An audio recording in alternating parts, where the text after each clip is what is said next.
सन 1948 में उन्होंने शरीयत के मुकम्मल निफाज के लिए बाकायदा तहरीक का आगाज किया। लेकिन कायद-ए-आज़म मोहम्मद अली जिन्ना के इंतकाल के कमोबेश 3 ही हफ्ते बाद मौलाना पाबंदे सलासिल कर दिए गए। वो पहला हमारा तजर्बा था कि पुलिस जब आती है घर में और गिरफ्तारी होती है हमारे वालिद की तो क्या होता है। दरवाजे जोर जोर से खड़काए गए, पुलिस खड़ी थी तो हमारी आंख खुल गई और साथ में पुलिस की औरतें आई थीं और घर की तलाशी ले रही थीं। पाकिस्तान के पहले दस्तूर को इस्लामी खतूत पर इस्तेवार करने और मार्च 1949 में दस्तूर साज असेंबली में करारदाद मकासिद की मंजूरी में दीगर उलमा के साथ साथ मौलाना मौदूदी का भी अहम और नुमाया किरदार रहा। मौलाना मौदूदी को कई बार कैदोबंद की सऊबतें बर्दाश्त करना पड़ी। 28 मार्च 1953 को तहरीक खत्म नबूवत के दौरान एहतजाज पर उन्हें एक बार फिर गिरफ्तार कर लिया गया। बाकायदा मुकदमा चलाया गया और 11 मई सन 1953 को उन्हें एक मिलिट्री कोर्ट ने सजाए मौत सुनाई। मौलाना मौदूदी अमली तौर पर इसमें शरीक नहीं हुए, लेकिन उन्होंने एक कादियानी मसले के उन्वान से एक पंफलेट लिखा। उस पंफलेट लिखने की पादाश में उन्हें गिरफ्तार किया गया। वो जेल में काफी अरसे रहे इस इल्जाम में कि उन्होंने बगावत पे उकसाया लोगों को मजहब के नाम पे, और इसी नाम नहाद जुर्म पे उन्हें सजा मौत दी गई। अहलिया को बज़रिए अखबार अपने शौहर की सजा का इल्म हुआ। उस वक्त वो अपने बच्चों के लिए नाश्ता तैयार कर रही थीं। हमारे बड़े भाई जो थे वो अखबार लेके अंदर आए। हमारी वालदा का चेहरा सुर्ख हो गया, अखबार फौरन छुपा लिया। तो हमारी समझ में नहीं आ रहा था कि इस अखबार में क्या है कि एकदम घर का माहौल ही बदल गया। मौलाना मौदूदी को जब इस सजा के खिलाफ रहम की अपील दायर करने के लिए कहा गया तो उन्होंने अपील करने से साफ इनकार कर दिया। उनका ये जो एक नॉन कॉम्प्रोमाइजिंग रवैया था वो काबिल तहसीन था, और उन्होंने सजाए मौत को भी बड़ी यानी एक आसान तौर पर लिया। कोई उसके तज़दाद नहीं पैदा हुए, कोई उसकी यानी कहना चाहिए ग्रेविटी नहीं थी। कॉज इतनी बड़ी कॉज थी, इतनी लार्जर कॉज थी कि उस कॉज के लिए ये तो कम से कम कुर्बानी हो सकती थी। आलम इस्लाम में इस सजा के खिलाफ शदीद रद्द अमल पाया गया। कई मुल्कों में मुजाहिरे हुए। यूं सजाए मौत उम्र कैद में बदल गई। असीरी के दौरान उन्होंने तफहीमुल कुरान की तौसीह का काम जारी रखा, जिसका आगाज उन्होंने 1942 में किया था। 28 अप्रैल 1955 के दिन तकरीबन 2 साल की कैद के बाद मौलाना मौदूदी आला अदालत के हुक्म पर रिहा कर दिए गए।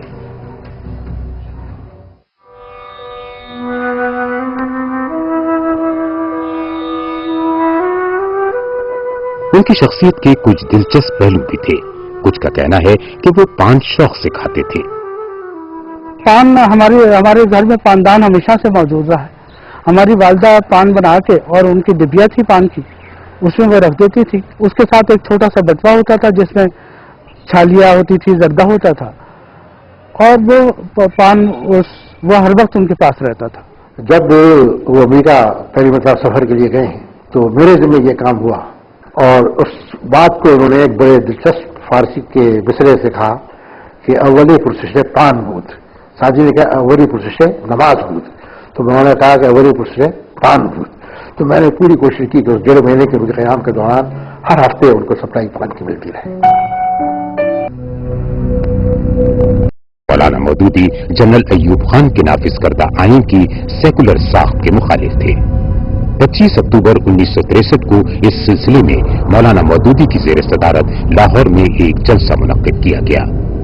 तकारीर का सिलसिला जारी था कि अचानक जलसागाह फायरिंग से गूंज उठी। ये मौलाना पर एक बराह रास्त हमला था। मौलाना महफूज रहे, लेकिन एक नौजवान शहीद हो गया। चंद दिनों बाद ही अय्यूब हुकूमत ने जमात इस्लामी को खिलाफ कानून करार दे दिया और मौलाना एक बार फिर अपने साथियों समेत जेल भेज दिए गए। तकरीबन 9 माह बाद उन्हें अदालत उज़्मा के हुक्म पर रिहा कर दिया गया।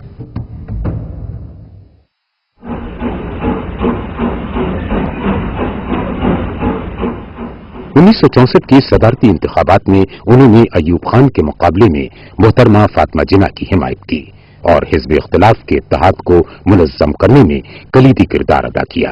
और अयूब से ज़ाहिर है मौदूदी साहब की लगी थगी रहती थी, अनबन थी, तो उन्होंने फातिमा जिन्ना को सपोर्ट करने के लिए अपना ये नजरिया बदल दिया। तो मालूम होता है कि सियासत में एडजस्टमेंट के और किसी असूल को मौखर करने के लिए अगर उसका मकसद सही हो तो वो तैयार होते थे। और ये बात कई दफा कही मुख्तलिफ हवालों से उन्होंने कि किसी बड़ी बुराई को खत्म करने के लिए छोटी बुराई में इन्वॉल्व हो जाना मसलहतन वो जायज है। उनके बगैर बड़ा मशहूर उनका फिक्रा है कि भी अगर फातिमा जिन्ना में तमाम खूबियां हैं और सिर्फ एक खराबी है कि वो औरत है, और हजरत अयूब खान में सारी बुराइयां और सिर्फ एक खूबी वो मर्द है, तो मैं उस मर्द पर औरत को तरजीह दूंगा। एक असूल के तौर पर मैं समझता हूँ कि मौलाना शरीक हुए और उन्होंने एक तरफ से अगर उनसे कोई जदीद अमल हुआ है तो वो गालिबन यही था। 29 जनवरी 1967 में ईद के चांद पर अयूब हुकूमत के ऐलान की मुखालफत के जुर्म में मौलाना मौदूदी एक बार फिर गिरफ्तार हो गए। जब जमहूरियत हलाल कमेटी ने चांद का देखा और ऐलान किया तो अयूब खान साहब के कान में किसी ने ये फूंक दिया था कि 2 खुतबे जो होते हैं वो हुकूमत पे भारी होते हैं। उस जुमे के खुतबे से बचने के लिए अयूब खान साहब ने यह ऐलान कर दिया कि कल ईद होगी। ये क्योंकि बिल्कुल गलत था, चांद नजर नहीं आया था, तो मेरे बयान उसी वक्त उठ के खड़े हुए शदीद गुस्से में, और उन्होंने कहा कि अब कुछ करना ही पड़ेगा। तो अब्बाजान ने अखबारों में स्टेटमेंट भिजवाया था कि मैं जुमे की ईद करूंगा, कल चांद नहीं हुआ है और मैं ईद की नमाज नहीं पढ़ूंगा। उसके 8 दिन के बाद अब्बाजान गिरफ्तार हो गए थे। अक्टूबर 1966 में उनकी एक और तसनीफ खिलाफत और मलूकियत मंजर-ए-आम पर आई।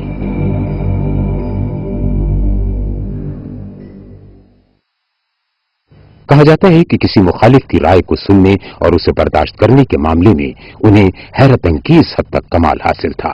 सारी उम्र उनकी लोगों ने मुखालफत की, लेकिन उन्होंने कभी किसी तनकीद का जवाब नहीं दिया। वो कहते थे कि मैं इनकी बातों का जवाब दे के अपनी आकत नहीं खराब कर सकता।